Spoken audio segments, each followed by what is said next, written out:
గౌరవ మాజీ మంత్రి సిరిసిల్ల శాసనసభ్యుడు కేటీఆర్ గారు అంటా ఉన్నారు, నేతన్నల మీద కాంగ్రెస్కి ఎందుకు ఇంత కక్ష?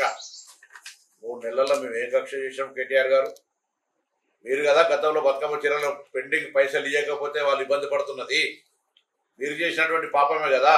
మేము ఇవాళ వాళ్ళకి 24 గంటలు 7 వారం రోజులు ఉపాధి ఉండే విధంగా టెస్కోను పటిష్టవంతం చేస్తూ రాష్ట్రంలో అవసరం ఉన్నటువంటి ప్రతి బట్ట నేతన్నల దగ్గర కొనుగోలు చేయాలని నిర్ణయం మేము తీసుకున్నాం కదా.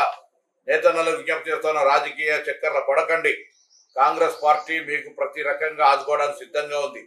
మీ పేమెంట్ మొత్తంగా పూర్తిగా పేమెంట్ పాత బకాయిలు ఉన్నప్పటికీ కూడా మా ప్రభుత్వం బాధ్యతగా మీకు పేమెంట్ మేము చేస్తాం. ఈరోజు చీరలు లేనంత మాత్రాన గతంలో మీరు కష్టపడి బతకలేదా?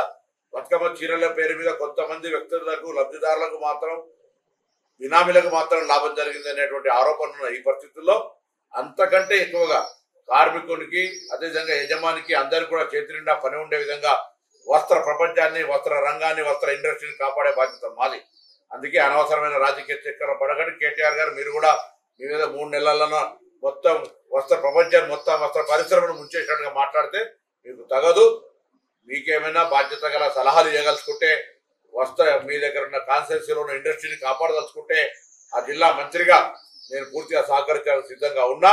వస్త్ర ఇండస్ట్రీకి సంబంధించి సిరిసిల్లలో నేతన్నలు కూడా విజ్ఞప్తి చేస్తున్నా, గీతన్న నేతన్న వేరు కాదు. మీకు సంబంధించి అండగా ఒక ఉక్కు కవచంలాగా నిల్చునేటువంటి బాధ్యత నాది. మీ కష్టం నా కష్టంగా భావిస్తూ మీకు సపోర్ట్గా ఉంటా. దయచేసి రాజకీయ చక్కెర పడద్దని సందర్భంగా కోరుతాను.